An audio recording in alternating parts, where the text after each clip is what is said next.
تو آپ یہ دیکھیں کہ وہ یہاں آ کر باقاعدہ نہ صرف جہادی گروپوں کے ساتھ انوالو اس کی ہو گئی، بلکہ اس کو ابسیشن ہو گیا کہ ہم جو ہے وہ اس طرح کی دہشت گردی کریں کہ اس کو جب افغانستان میں پولیس آفیسر نے سسپیشن میں گرفتار کیا تھا تو آپ کو یاد ہوگا کہ وہ بیگ لے کے پھرتی تھی، اور اس کو جب وہاں کی دری، وہ جو فارسی زبان ہے اور پشتو زبان اس کو نہیں آئی غزنی میں، گورنر ہاؤس کے سامنے سے اس کو گرفتار کیا گیا تھا، تو اس کے بیگ جب چیک کیے گئے تو اس میں سے کچھ بوتل میں سے وہ کہتے ہیں کہ کیمیکلز ملے تھے۔ یہ تو چیزیں کنفرم کرنی تو بہت مشکل ہیں، لیکن وہ پولیس آفیسر نے یہ کہا تھا، افغان پولیس آفیسر نے، کہ وہ جو ہے وہ اس کے پاس کیمیکلز تھے اور کچھ نوٹس ملے تھے کہ ہم نے اسٹیچو آف لبرٹی کو اڑانا ہے اور کیمیکلز بم بنا کر وہاں بڑے پیمانے پر امریکہ میں لوگوں کو مارنا ہے۔ تو اس طرح کی جو ہے وہ سوچ رکھتی تھی۔ تو پھر اس کو جب ایف بی آئی کے لوگ اور یہاں فوج کے سپاہی بھی ان کے ساتھ تھے، وہ جب اس کو انویسٹیگیشن کرنے کے لیے یا وہ انٹرویو کرنے کے لیے گئے، تو یہ جو ایف بی آئی کے لوگ ہیں، انہوں نے یہ الزام لگایا تھا کہ اس نے باقاعدہ ان پر نہ صرف بندوق تان لی ہوں بلکہ فائر کرنے کی بھی کوشش کی، جس کے نتیجے میں وہ زخمی بھی ہو گئی تھی ایف بی آئی کے ایجنٹ کی فائرنگ سے، اور کافی عرصہ آپ کو پتا ہے کہ وہ وہاں اس کی ٹریٹمنٹ کی گئی، اور اس کے بعد اس کو ہوں 2 سال کے بعد افغانستان کے بڈگرام ایئرپورٹ سے ایئر بیس سے امریکہ شفٹ کیا گیا تھا۔ لیکن یہاں ہوں جب اس کا ٹرائل ہوا تو ٹرائل کے دوران بھی اس نے جو ہے وہ ٹرائل میں کورٹ ٹرائل میں اس نے حصہ ہی نہیں لیا ہے، بلکہ وہ ہوں باہر بیٹھ کر اور اس طرح شور کرتی رہی، کبھی وہ جج کو ابیوز کرتی تھی، تم یہودی ہو، تم زائنسٹ ہو، تم یہ ساری زائنسٹ سازش ہے وغیرہ وغیرہ۔ تو اس کو پہلے تو انہوں نے سوچا، بلکہ وہ بعد میں جب اس کو سزا ہو گئی تو چونکہ اس کو سننے والے لوگ شک کرتے تھے کہ شاید یہ مینٹلی اسٹیبل نہیں ہے، تو ہوں جب اس کو کنوکٹ کیا گیا تو اس کے بعد بھی اس نے یہ بہانہ کر دیا کہ یہ مینٹلی جو ہے وہ اسٹیبل نہیں ہے۔ تو پھر اس کو باقاعدہ کنوکشن اس کی ڈیلے کر کے اس کا سائیکو اینالسٹ اس کو سائیکو اینالائز کیا گیا، سائیکیاٹرسٹ کی ٹیم جو ہے وہ اس کو چیک کرتی رہی کافی عرصے تک، اور بعد میں انہوں نے کہا کہ یہ بالکل یہ جو سمٹم ظاہر کر رہی ہے یہ تو فیک ہے، یہ شی از ہوں فیکنگ ہوں مینٹل جو ہے وہ اپنے آپ کو انسٹیبل شو کرنے کے لیے۔ تو پھر اس کو بعد میں نارمل قرار دے کر اس کو سزا دی گئی تھی 86 ہوں ایئرس۔ تو یہ ایک پورا مائنڈ سیٹ انہوں نے کریٹ کیا ہے گلوبلی، اور آپ کو میں بتاؤں کہ یہ کوئی پاکستانیوں کے اندر ہی یہ بات نہیں ہے، دیگر مسلمان ملکوں کے اندر بھی بڑے پیمانے پر یہ وکٹم ہوڈ کا بہت زیادہ ان کے اندر جو ہے وہ مائنڈ سیٹ گرو کر گیا ہے۔ اس کی وجہ یہ ہے کہ بے شمار ملکوں میں ایک طرف تو ان کی اپنی گورنمنٹس ان کے اوپر بڑا ظلم کرتی ہیں، بروٹلائز کرتی ہیں، پھر یہ فلسطین کے مسئلے کو، کشمیر کے مسئلے کو بھی یہ بڑا ایکسپلائٹ کرتے ہیں، خود تو اس کو کسی طور پر بھی اینالائز نہیں کرتے ہیں کہ جو کاؤنٹر یہ جو کچھ ہو رہا ہے وہ کیا کریں گے۔ اگر فرض کر لیں کہ کل اسرائیل وہاں سے نکل جاتا ہے اور فلسطین کی ریاست بن جاتی ہے، اور وہ ریاست اگر حماس چاہتی ہے، تو آپ دیکھیں کہ وہ کیسی ریاست ہوگی جس کی ایڈمنسٹریشن حماس چلائے گی۔ ظاہر ہے وہ لوگوں کو کون سے حقوق دیں گے، ظاہر ہے وہ تو طالبان جیسی اسٹیٹ ہوگی نا۔ لیکن اس کے باوجود لوگ اسی اسپراب کے پیچھے جو ہے وہ بھاگ رہے ہیں، اس کے لیے مر بھی رہے ہیں، اپنے آپ کو اس کے لیے ڈیڈیکیٹ بھی کیا ہوا ہے۔ تو یہ جو ایک گہری سوچ بچار کی ضرورت ہے، یہ کوئی آج کی نہیں ہے، بلکہ یہ اسلامک ڈیکٹرائنیشن جو انڈیکٹرائنیشن ہے یہ بہت پرانی ہے۔ یہ بیسیکلی عربوں کے جو سماجی یعنی جو ان کی سوشل ویلیو سسٹم ہے، ان کا جو قبائلی طرز معاشرت ہے، یہ اسی سے شروع کیا گیا ہے۔ اور اصل میں ہم جو مسلمان لوگ ہیں، یہ ان کو سب سے بڑا پرابلم یہ ہے کہ ہم تہذیب کو اور تمدن کو ایک ہی چیز سمجھتے ہیں، جبکہ یہ دو مختلف چیزیں ہیں۔ اور اس طرح جب ہمارے ہاں لوگ یہ بھی کہتے رہتے ہیں کہ ہم اسلامک سیولائزیشن کے ریوائول کے لیے کام کر رہے ہیں، تو دیر از نو سچ تھنگ جس کو آپ اسلامک سیولائزیشن کہتے ہیں۔ کوئی مذہب دھرم جو ہے وہ کوئی سیولائزیشن کریٹ نہیں کرتا ہے، بلکہ جتنے بھی مذاہب آئے ہیں یہ کسی سیولائزیشن کے اندر اس کی اپنی کریشن ہوتے ہیں۔ مذہب سیولائزیشن نہیں ہوتا ہے، بلکہ یہ سیولائزیشن کا ایک چھوٹا سا کمپوننٹ ہوتا ہے کسی بھی جگہ جب کوئی مذہب بارن ہوتا ہے یا اس کو وہاں پیدا کیا جاتا ہے تو وہ اس علاقے کے کلچر، زبان، تہذیب اور تہذیبی جو چیزیں ہیں اس کے کمپوننٹس اپنے اندر لیے ہوتا ہے۔ اور ہم جو مسلمان ہیں، جو نان عرب مسلمان ہیں، جو 90% ہیں دنیا میں اور 10% عرب سپیکنگ مسلمز ہیں دنیا میں، تو ہم یہ سوچتے ہیں کہ ہمیں یہ کہا گیا کہ ہمارا طرز زندگی ایسا ہونا چاہیے کہ جیسے 7ویں صدی کے عرب قبائلیوں کا تھا، کیونکہ وہ لوگ نیک تھے اور بڑے وہ سوفسٹیکیٹڈ قسم کے انصاف پسند تھے وغیرہ وغیرہ، تو وہ کنسیپٹ لوگوں کو یہ بتایا جاتا ہے۔ اور اس کی آس کیوں لگائی جاتی ہے؟ کیونکہ آج کی جو سٹیٹس ہیں، ماڈرن جو سٹیٹس ہیں، وہ موجود نہیں ہیں مسلمان ملکوں میں، کہیں ڈکٹیٹرشپس ہیں، کہیں بادشاہتے ہیں، اور بروٹل جو ہے وہ سسٹم قائم کیا گیا ہے، تو لوگ اس لیے پیچھے کی طرف جی جاتے ہیں۔ جی اچھا جاوید صاحب، یہ بھی مسئلہ ہے نا کہ اگر مسلمان کو کوئی نان مسلم مارے تو وہ تو بڑا ایشو بنتا ہے سوائے چائنا کے، لیکن مسلمان کو اگر مسلمان مارے تو وہ مسئلہ نہیں بنتا۔ میں آپ کو اگزامپل دوں گا سوڈان کی، کہ وہاں 2003 میں دارفور کا ایشو شروع ہوا اور وہاں پہ کوئی 3 لاکھ مسلمان مارے گئے 2011 تک، اور یو این اور باقی ادارے اس کو جینوسائیڈ یعنی نسل کشی قرار دیتے ہیں۔ تو اس پہ تو پاکستان میں کوئی کسی کے کان پہ جوں تک نہیں رینگی، میڈیا پہ بھی کبھی ذکر نہیں سنا کہ جی سوڈان میں یہ ظلم ہو رہا ہے۔ تو یہ کیا ڈبل سٹینڈرڈ ہے کہ مسلمان کو مسلمان مارے تو کوئی مسئلہ نہیں ہے؟ مثلا اصل حافظ الاسد نے، جو بشار الاسد کا والد تھا، اس نے ہما شہر کو، وہاں اخوان المسلمین والوں نے بغاوت کی تھی، وہ شہر کا شہر اس نے تباہ کر دیا تھا، کہا جاتا کہ 40,000 لوگ مارے گئے تھے، لیکن پاکستان میں کسی کو پتا بھی نہیں ہے اس کا، میڈیا ذکر نہیں کرتا، انٹلیکچوئل ذکر نہیں کرتے، تو کیسے لوگوں کو پتا چلے گا؟ تو یہ جو سلیکٹو ہے، سلیکٹو آؤٹریج کہہ لیں، سلیکٹو کنڈیمنیشن، اس کی کیا وجہ ہے؟ یہ سوڈان کی آپ نے بات کی ہے، لیکن آپ یہ جو یمن کی آپ بات بھول گئے ہیں۔ یمن میں آپ دیکھیں کہ وہاں تقریباً 1 ملین کے قریب جو ہیں وہ لوگ مر چکے ہیں۔ اس کے پیچھے سعودی عرب کی جو فنڈنگ ہے، اور سعودی عرب کی جو وہ ہے، بلکہ سعودی عرب کی تو ملٹری بھی گئی تھی وہاں لڑنے کے لیے، لیکن وہ جو زیدی تحریک ہے وہاں کی، تو اصل مسئلہ یہ ہے کہ یہ آج کا نہیں ہے۔ اگر آپ بنو امیہ اور بنو عباس کی ابتدائی جنگ دیکھیں گے تو انہوں نے ایک دوسرے کی قبریں اکھاڑ کر، ان کے اپنے بزرگوں کی قبریں اکھاڑ کر، ان کی ہڈیاں جو ہیں وہ درختوں پہ لٹکا کر ان کو آگ لگائی تھی۔ تو آپ یہ دیکھیں کہ ان سب چیزوں کو مسلمانوں نے پارٹ آف فیتھ یا پارٹ آف اپنا عقیدہ بنایا ہوا ہے، جبکہ جنگیں کرنا، لڑنا، مرنا یہ سارا دنیا داری کا کام ہے، اس سے کسی عقیدے کا کوئی تعلق نہیں ہوتا ہے۔ تو میں یہی کہتا ہوں کہ ہم نے عربوں کے طرز معاشرت، ان کی تہذیب اور ان کے تمدن کو ہم نے ایک عقیدہ بنا لیا ہے جو بڑا ڈینجرس شکل اختیار کر گیا ہے، اور اس کے پیچھے نہ صرف فنڈنگ ہے بلکہ بہت بڑے پیمانے پر دنیا میں اس چیز کو استعمال کر کے ویسٹرن کنٹریز نے فائدے بھی اٹھائے، اور اب اسی چیز کو پروپیگنڈے کی بنیاد بنا کر اسلام اور مسلمانوں کو بھی بڑے پیمانے پر ڈیمونائز کیا جا رہا ہے۔ گو کہ اس میں انوالومنٹ تو یہ چھوٹے چھوٹے گروپس ہیں، لیکن یہ بات تو ہمیں ماننی پڑے گی کہ مسلمانوں کی آبادی کا ایک بڑا حصہ اسی چیز کو اسلام سمجھتا ہے۔ جس طرح آپ نے کہا کہ ہندوستان پر جتنے بھی حملے مسلمانوں نے کیے وہ سارے جائز تھے، لیکن جو حملے چنگیز خان اور ہلاکو خان نے مسلمانوں پر کیے بغداد میں اور ادھر کے علاقوں پر، وہ بدترین قسم کی، اس کو ہم آج بھی چنگیزیت کو ہم باقاعدہ وہ بناتے ہیں، مثال بناتے ہیں، ایڈیم بنایا ہوا ہے۔ تو یہ جو میرے خیال میں ہمیں یہ جو کچھ ہمیں یہ نظر آتا ہے، یہ اس کے روٹس بھی ہسٹری میں ہیں، چونکہ عرب لوگ مذہب کو قبائلی جنگوں کے لپیٹ کر کرنے لگے۔ پہلے جو ان کا پیگن ریلیجن تھا نا، اس میں وہ مذہب دھرم کی جنگ نہیں لڑتے تھے، وہ قبائلی جنگ لڑتے تھے۔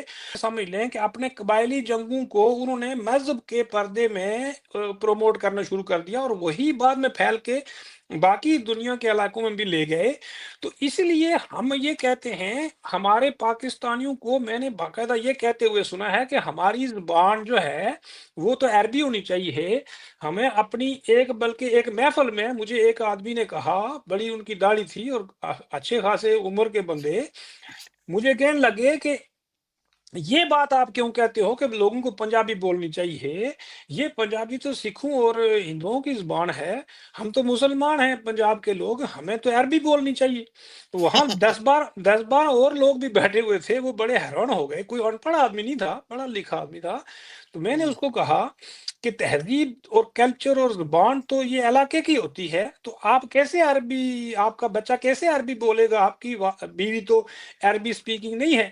زبان اور تہذیب کو ہم نے بالکل مذاق بنایا ہوا ہے۔ اور یہ میں آپ کو ایک بات اور بتاؤں کہ عرب کے لوگ بھی ہمیں یہ کہتے ہیں، مجھے بہت دفعہ ٹانٹ کیا گیا عربوں کی طرف سے کہ یہ جو آپ کے پاکستانی برادرز ہیں، یہ کہاں سے اسلام سیکھ کے آئے ہیں؟ یہ جن چیزوں کو یہ اسلام سمجھتے ہیں، یہ تو ہم عربوں میں پہلے بھی ایسی چیزیں موجود تھیں، تو ہم تو ان چیزوں کو پارٹ آف کلچر سمجھتے ہیں، آپ کیسے ان کو اسلامک پوائنٹ آف وہ بناتے ہیں، پارٹ آف اسلام بناتے ہیں؟ تو ہم یہ کہتے ہیں کہ ان کے لیے تو ضروری ہے، جس طرح ہندو دھرم جو ہے وہ ہندوستان کے اندر کریٹ ہوئی ہے، وہ اپنے کلچر، اپنی زبان، اپنی تہذیب کے جتنے بھی کمپوننٹس ہیں وہ اپنے اندر لیے ہوتا ہے یا ان جی کے اندر مکس اپ ہوتا ہے۔ تو جب کوئی مذہب دھرم کسی دوسرے علاقے میں چلا جاتا ہے تو وہ دوسری تہذیب، ثقافت، زبان کے اندر جب ٹرانسلیٹ ہوتا ہے تو اس کے کمپوننٹ اپنے اندر لے لیتا ہے، جس کو یہ کفر کہتے ہیں، اور اس کو کہتے ہیں کہ یہ ان پیور ہو گیا ہے، یہ جی ایجمی ریلیجن ہو گیا ہے۔ تو ایک طرف تو ہم عربوں کے ریسزم کو پروموٹ کرتے ہیں، اور یہاں ہمارے ہاں آبادی کا ایک بہت بڑا حصہ عرب کنورٹ ہو گیا ہے۔ جیسے آپ کو پتا ہے کہ ہمارے ہاں لوگ مسلمان بننے سے زیادہ عرب بننے میں دلچسپی رکھتے ہیں، تو یہ بھی ایک بہت بڑا ہمارے ہاں جی سماج کے اندر پرابلم پیدا ہو گیا ہے کہ اس کو بھی بالکل صحیح۔ کاؤنٹر کرنے کے لیے لوگوں کے اندر کوئی وہ سوچ نہیں پیدا ہوئی۔ جی آپ نے جاوید صاحب عربی کی بات کی تو آپ حیران ہوں گے کہ آغا خان، جن کو بہت سارے مسلمان ہی نہیں سمجھتے، انہوں نے بھی کہا تھا پاکستان بننے کے بعد کہ پاکستان کی زبان عربی ہونی چاہیے۔ مطلب اتنا ایکسپوجر والا بندہ، کاسموپولیٹن آدمی جس نے ساری دنیا دیکھی ہوئی تھی، وہ بھی ایسی بات کر رہا تھا، پتہ نہیں was playing to the gallery. اور پھر ہم نے بنگالی زبان کے خلاف جو ایٹیٹیوڈ اختیار کیا، اس کی ایک وجہ یہ تھی کہ اردو ایک اسلامک لینگویج سمجھی گئی، اور بنگالی کو کہا گیا کہ یہ تو کافروں کی زبان ہے، بیسیکلی ہندوؤں کی زبان ہے۔ تو اس طرح کے جو رویے تھے، اور اس کی وجہ سے پھر آپ کو پتا الٹیمیٹلی بنگلہ دیش بن گیا اور پاکستان دو لخت ہو گیا، دو حصے ہو گیا۔ اچھا، ہم بات کرنا چاہ رہے ہیں بریفلی انڈیا پاکستان کی، اس خطے کے مستقبل کی۔ تو اس کے مستقبل کو کیسے بہتر بنایا جا سکتا ہے؟ کوئی آئیڈیاز ہیں آپ کے پاس؟ جی ہاں، میرے خیال میں ہمارا تو فوکس ہی اپنا یہ خطہ ہونا چاہیے، جس خطے کو ایک امپیریل پاور نے ڈیوائیڈ کر کے اس کو ایک ایسے سیٹ اپ میں دے دیا کہ جو سیٹ اپ نہ تو عوام کے لیے کوئی فائدہ پہنچا رہا ہے اور نہ اس پورے خطے کے لیے کوئی فائدہ پہنچا رہا ہے۔ اور دوسری طرف ہمیں یہ دیکھنا چاہیے اور اچھے طریقے سے پاکستانیوں کو یہ بات سمجھ لینی چاہیے کہ پاکستانی جب تک اس خطے میں رہتے ہیں وہ انڈین سویلائزیشن کا ہی حصہ رہیں گے، وہ کبھی بھی عرب یا افغان یا وہ کبھی ترک منگول نہیں بن سکتے ہیں، چاہے جتنا مرضی ان کو وہ گلوریفائی کر لیں، اس سے ان کا اپنا سماج ڈیمیج ہوگا، ان کی اپنی آئیڈینٹی ڈیمیج ہوگی، ان کی اپنی تہذیب ڈیمیج ہوگی، جتنا یہ ڈیمیج کر چکے ہیں۔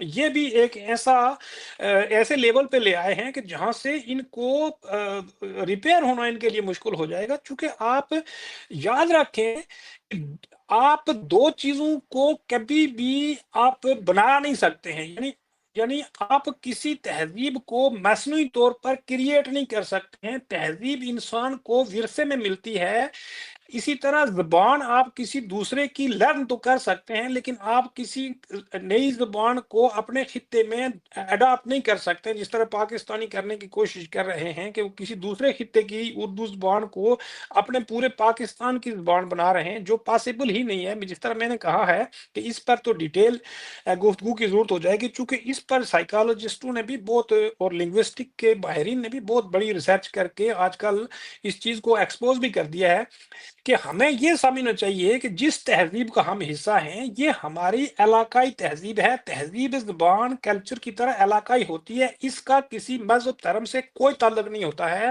یہ ایک جگہ رہنے کی وجہ سے تہذیب پیدا ہوتی ہے. انسان صدیوں سے جب مل جل کر ایک علاقے میں رہتے ہیں تو وہ آہستہ آہستہ آہستہ آہستہ ایوالو ہوتے ہوتے وہ ایک تہذیب کی شکل اختیار کر جاتے ہیں. وہ اپنے آرٹ اور کلچر بنا لیتے ہیں, اپنی زبان اڈاپٹ بنا لیتے ہیں, اپنے لیے تعمیر و ترقی کا طریقہ بنا لیتے ہیں, کمیونیکیشن کا طریقہ بنا لیتے ہیں. اور تہذیب انسانی سماجوں کی ان قدروں کی نمائندگی کرتی ہے جن کو ہم سوشل ویلیوز کہتے ہیں.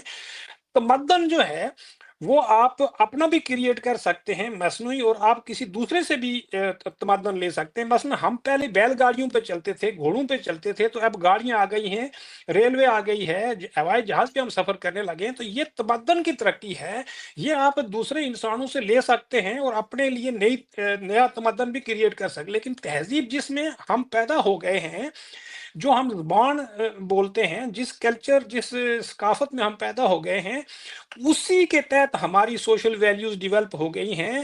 ہم جس جگہ مرضی چلے جائیں ہم انہی سوشل ویلیوز کو ہی فالو کریں گے. دنیا کے جس سماج میں چلے جائیں, تو پاکستانیوں کو یہ سمجھ لینا چاہیے کہ یہ جس خطے میں رہتے ہیں, ان کی زبان, ان کا کلچر, ان کی تہذیب, ان کی ثقافت, ان کی ہسٹری اسی خطے کی تہذیب تمدن سے جڑی ہوئی ہے. یہ جتنا مرضی اس کو مذہبی تہذیب بنانے کی کوشش, مذہب کی کوئی تہذیب ہوتی نہیں ہے. مذہب خود کسی تہذیب کا حصہ ہوتا ہے, لیکن کسی مذہب کے عقائد قبول کر لینے سے آپ پر یہ لازم نہیں آتا کہ آپ اپنی تہذیب یا اپنی زبان یا اپنا کلچر یا اپنی پہچان ختم کر دیں. یہ کسی مذہب کی ریکوائرمنٹ نہیں ہے. اگر یہ مذہب کی ریکوائرمنٹ ہوتی تو کوئی مذہب گلوبلی پھیلتا ہی نہ, دوسرے علاقوں میں, دوسری زبانوں میں, دوسرے خطوں میں یہ نہ جاتا. تو یہ تو اسلام کی کوئی ریکوائرمنٹ نہیں ہے, یہ ملائیت کی ریکوائرمنٹ ہے. یہ ایک طبقے کی ریکوائرمنٹ ہے جو لوگوں کو ذہنی طور پر کنٹرول کرنا چاہتا ہے. تو ہمیں یہ چاہیے کہ ہم جتنا مرضی ہندوؤں سے نفرت کریں, جتنا مرضی ہندو تہذیب کرتے رہیں, یہ ہماری ہی تہذیب ہے. ہندو دھرم ہمارے ہی پرکھوں کا دھرم ہے. ہم جتنا زیادہ اس دھرم سے, ان لوگوں سے, اپنی تاریخ سے نفرت کریں گے, اس کو کہتے ہیں سیلف ہیٹرڈ. تو جب ہم سیلف ہیٹرڈ کا شکار ہو جائیں گے, تو ہم نے دیکھا ہے کہ ایک ٹرینڈ پیدا ہو گیا ہے کہ اپنے آپ کو ہندوؤں سے الگ کرنے کے لیے ہم سید بن جاتے ہیں, منگول بن جاتے ہیں, ایرانی بن جاتے ہیں, تورانی بن جاتے ہیں. تو یہ ایک بہت ہی ڈینجرس قسم کا ٹرینڈ پاکستانی عوام کے اندر پیدا ہو گیا ہے, جس کے خاتمے کے لیے ضروری ہے کہ جو لوکل تہذیب ہے اس کو اپنایا جائے, جو لوکل ہسٹری ہے اس کو اپنایا جائے, جو لوکل زبانیں ہیں ان کو اپنایا جائے. اردو بہت ہی خوبصورت زبان ہے, ہم سب اس کو پسند کرتے ہیں, لیکن یہ ہندوستانی زبان ہے, یہ یو پی, بہار, مدھیہ پردیش کی زبان ہے, یہ پنجاب کی زبان نہیں ہے, یہ سندھ کی زبان نہیں ہے, بلوچستان کی زبان نہیں ہے. تو اس کو ہم اپنے ساتھ اگر رکھنا بھی چاہتے ہیں تو اس کا جو درجہ ہے اس کو وہی دینا چاہیے. ہمیں اپنی زبانوں کو, اپنی تہذیبوں کو, اپنے تمدن کو چھوڑ کر جب بھی ہم کسی نئی مصنوعی تہذیب کو کریٹ کرنے کی کوشش کریں گے تو ہم ناکام ہو جائیں گے اور ہم مٹ جائیں گے. اسی طرح جی مارکس نے بھی یہ کہا ہے کہ اگر کوئی ملک یا کوئی علاقہ یا کوئی خطہ وہ اپنے پرانے قدیم معاشروں کو مسمار کر کے, ختم کر کے, وہ اگر نئے بورجوا معاشرے میں یا سرمایہ دارانہ نظام میں نہیں آتا تو وہ پیرش ہو جائے گا. وہ کسی دوسری قوم, کسی دوسرے سماج کے, کسی دوسری تہذیب میں ضم ہو جائے گا, وہ اپنی شناخت مٹا دے گا. تو اسی طرح ترکوں نے یہ کہا تھا کہ اگر ہم ریپبلک نہیں بنتے ہیں اور ہم اگر دقیانوسی پرانے سماج کے ساتھ جڑے رہتے ہیں تو ہم یورپین سماجوں کا حصہ بن کر ہم اپنی شناخت کھو دیں گے. اور اسی طرح انہوں نے پھر وہاں باقاعدہ خلافت کا خاتمہ کیا, جو ایک پرانی طرز کا بادشاہتوں سے ملتا جلتا نظام تھا, تو وہ ایک ڈیموکریسی بنے اور انہوں نے کسی حد تک ترقی کر کے اپنے آپ کو بچایا.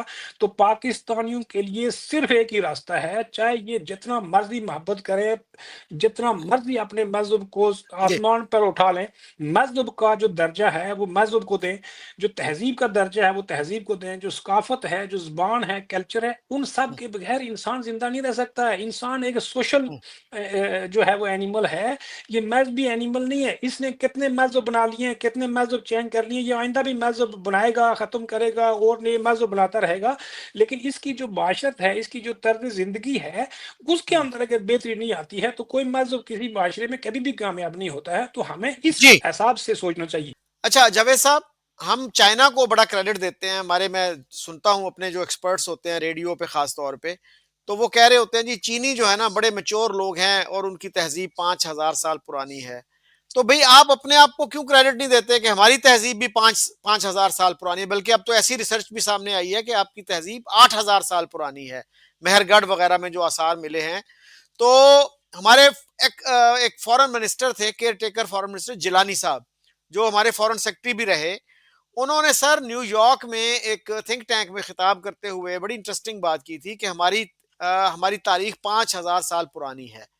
تو پاکستانی اسٹیٹ کے ریپرزینٹیٹو کم ہی ایسی بات کرتے ہیں. تو انہوں نے یہ بات امریکہ میں جا کے کی تھی.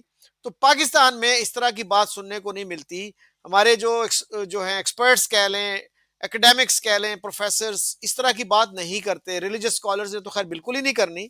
تو یہ کیا ہے کہ دوسروں کو ہم کریڈٹ دیتے ہیں جی آپ 5,000 سال پرانی تہذیب، اپنے آپ کو کریڈٹ نہیں دیتے، اور وہ کہتے ہیں جی ہماری تاریخ تو محمد بن قاسم سے شروع ہوتی ہے. یہ کیا رویہ ہے؟ اچھا، ابھی آپ نے دیکھا ہوگا کہ کچھ دن پہلے پاکستان کے انٹیریئر منسٹر خواجہ آصف نے ایک بیان دیا تھا کہ یہ جو محمود غزنوی تھا یہ تو لٹیرا تھا، یہ انویڈر تھا. تو وہاں میں نے دیکھا کہ پاکستان کے تمام ٹی وی چینلوں پر ایون کہ مشاہد حسین سید جیسے لوگوں کو، جو اپنے آپ کو عرب اوریجن کہتے ہیں، انہوں نے بھی ایک پروگرام کیا جس میں انہوں نے کہا کہ یہ خواجہ آصف نے تو ایسی بات کر دی ہے کہ یہ تو بہت بڑا جو ہے وہ ہمارا ہیرو ہے.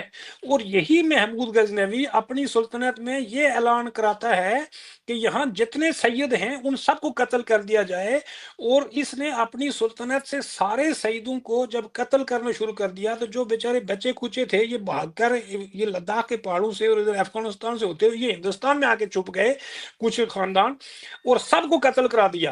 اور آج وہی لوگ یہ کہتے ہیں کہ یہ ہم لوگوں کا ہیرو ہے. تو یہ ایک وہ جس کو کہتے ہیں نا وہ اسٹاک ہوم سنڈروم کا شکار ہیں.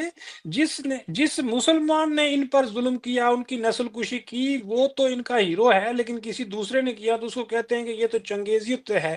تو میں یہ کہنا چاہ رہا ہوں کہ اگر ہم پاکستان کے لوگوں کو یہ رویہ بن چکا ہے کہ ہم کسی ظالم لٹیرے قاتل بدماش زانی بندے کو اپنا مذہبی ہیرو قرار دیتے ہیں، جس طرح پاکستانی ریاست نے بھی ان بد اخلاق لوگوں کو، بد کردار لوگوں کو اپنا ہیرو بنا کر ان کے میزائل کے نام بھی رکھے ہوئے ہیں. تو آپ کے اپنے سماج کے اندر اپنے اخلاقی پیرامیٹرز تو دیکھیں، آپ کا سماج کیوں گر گیا ہے؟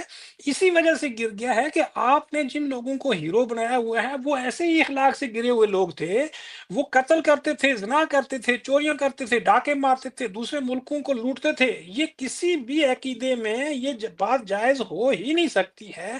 مولویوں نے باقاعدہ خواجہ آصف کے خلاف باقاعدہ پوڈ کاسٹ کیے اور اس میں اس کو جسٹیفائی کرنے کی کوشش کی کہ یہ تو اسلام پھیلانے کے لیے ہندوستان میں آتا تھا. تو یہ جن لوگوں کا مائنڈ سیٹ ہوگا وہ لوگ دوسرے لوگوں کے ساتھ کیسے چلیں گے کہ جو اپنے دادیوں کو ریپ کرنے والے کو ہیرو کہتے ہیں. یہی علاقے تھے جہاں محمود غزنوی نے سب سے زیادہ قتل و غارت گری کی، ملتان سے لے کر یہ لاہور تک ہے، آگے تو وہ نہیں گیا. تو اس جی علاقے میں تو اس وقت مسلمانوں کی حکومت تھی. ملتان کا وہ جو ملک حکمران تھا اس کو تو اس نے باقاعدہ وہاں لوگوں کو حکم دیا کہ آپ جتنے شیعہ مسلمان ہیں وہ بھی سنی ہو جاؤ. تو میں یہ کہنا چاہ رہا ہوں کہ ہم اپنی تہذیب سے نفرت کر کے اگر یہ سمجھتے ہیں کہ ہم کوئی اسلامک تہذیب کو پروموٹ کر رہے ہیں، تو اسلام کی کوئی تہذیب نہیں ہے. یہ صرف اور صرف عربوں کی تہذیب ہے. عربوں کا طرز معاشرت آپ پنجاب میں رہ کے، سندھ میں رہ کے نہیں اختیار کر سکتے ہیں. وہ ڈیزرٹ کا کلچر ہے، ڈیزرٹ کی تہذیب ہے. آپ لش گرین ایریے کے لوگ ہیں. آپ کا رہن سہن، کھان پان، طرز زندگی ٹوٹلی ڈیفرنٹ ہے. آپ کی سوچ، آپ کی سوشل ویلیوز عربوں سے نہیں ملتی ہیں. آپ کا مذہب جو ہے وہ تو افریقہ کے سینیگال کے بندے سے بھی ملتا ہے اور البانیہ کے مسلمان سے بھی آپ کا مذہبی عقیدہ ملتا ہے.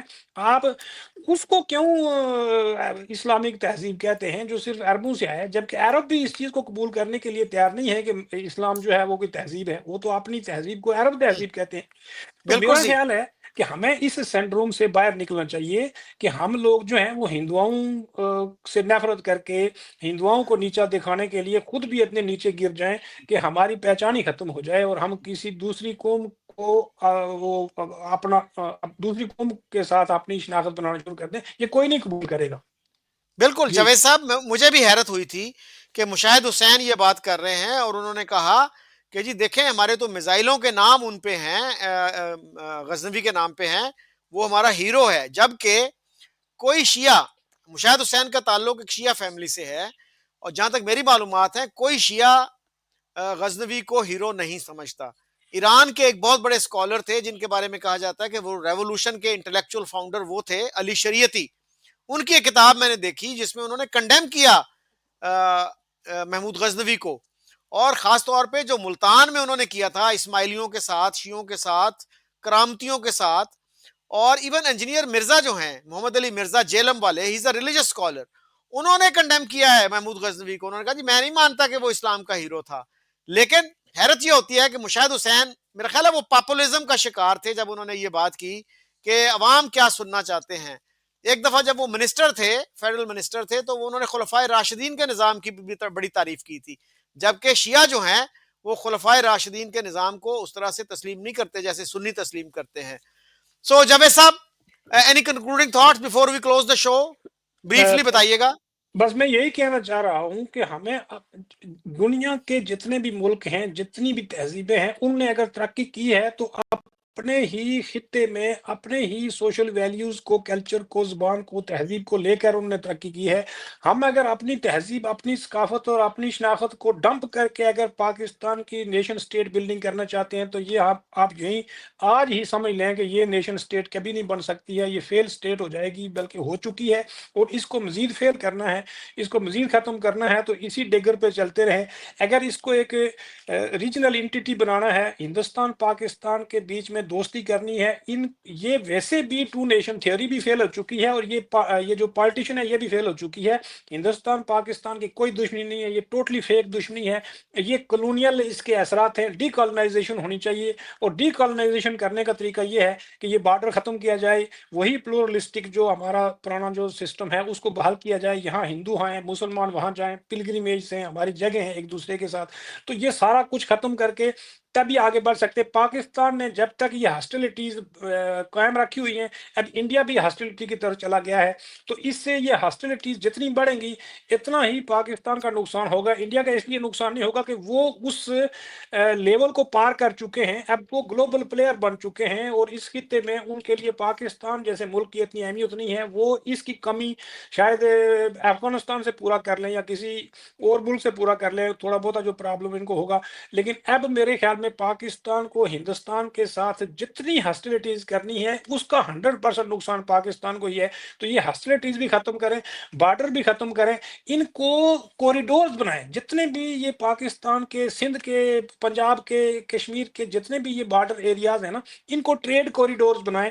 ان کو ہاسٹیلٹی ختم کر کے یہاں اپنی اپنی فوجیں بھی کم کر دیں، اور یہاں رینجر طرز کے وہ ٹروپس رکھیں جو سمگلنگ روکیں.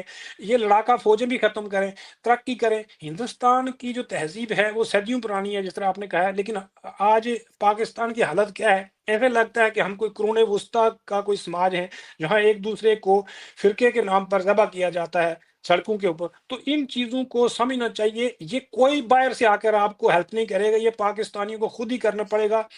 ہندوستان سے نفرت ختم کریں، ہاسٹیلٹیز ختم کریں، ہندوستان بھی ختم کریں، اور یہ بارڈر بھی ختم کریں. اس کو ٹریڈ کوریڈور بنائیں اور سنٹرل ایشیا تک جائیں، ایران تک جائیں، اور پھر ان کی کنفیڈریشن بنائیں. ہم تو یہ کہتے ہیں کہ ہندوستان پاکستان کی کنفیڈریشن بنے. یہ جو جموں کشمیر کا مسئلہ ہے اس کو کنڈومینیم بنا لیں تو ان کا جھگڑا ہی ختم ہو جائے گا. پھر پورے ساؤتھ ایشیا کی وہ یونین بن جائے گی، پھر ایشیا کی یونین بن جائے گی. اب دنیا جو ہے وہ علیحدگی کی طرف نہیں جا رہی ہے، بلکہ دنیا ایک گلوبل وہ جو گروپ ہیں، جس طرح یورپین یونین بنی ہے، افریقن یونین بنی ہے، تو یہ دنیا قریب آ رہی ہے. پھر چائنا کا بھی رول ہمیں اچھے طریقے سے دیکھ لینا چاہیے کہ اس خطے میں چائنا کا کیا رول ہے. چائنا کو ہم جتنا مرضی گلوریفائی کریں، لیکن چائنیز اپنی تہذیب کو کسی صورت جو ہے وہ چھوڑنے کے لیے تیار نہیں ہے. تو چائنا کا رول بھی ہمارے خطے میں ابھی تک اس طرح کا پازیٹیو رول نہیں ہے. ہندوستان چائنا کو بھی ہاسٹیلٹیز ختم کر کے دوستی کرنی چاہیے، اور اس پورے خطے کو جنگ سے اور یہ جو امپیریل جو گیم ہے، گریٹ گیم ہے، اس سے بھی باہر نکالنا چاہیے تاکہ ہمارے لوگ بھی سکھ کا سانس لے سکیں. صاحب آپ نے جو بات کی نا بارڈر ختم کرنے کی، تو اس پہ بہت سارے پاکستانی یہ کہیں گے کہ جی آپ کی سکیم تو اکھنڈ بھارت کی سکیم ہے، اور بہت سے انڈین بھی یہ کہیں گے کہ بھائی بارڈر ختم نہیں ہو سکتے، تھوڑے سے سافٹ بارڈرز ہو سکتے ہیں، تھوڑے ریلیکس بارڈرز ہو سکتے ہیں، لیکن اگر ہم بالکل بارڈر ختم کر دیں تو پاکستان سے اتنے دہشت گرد آئیں گے کہ ہمیں تو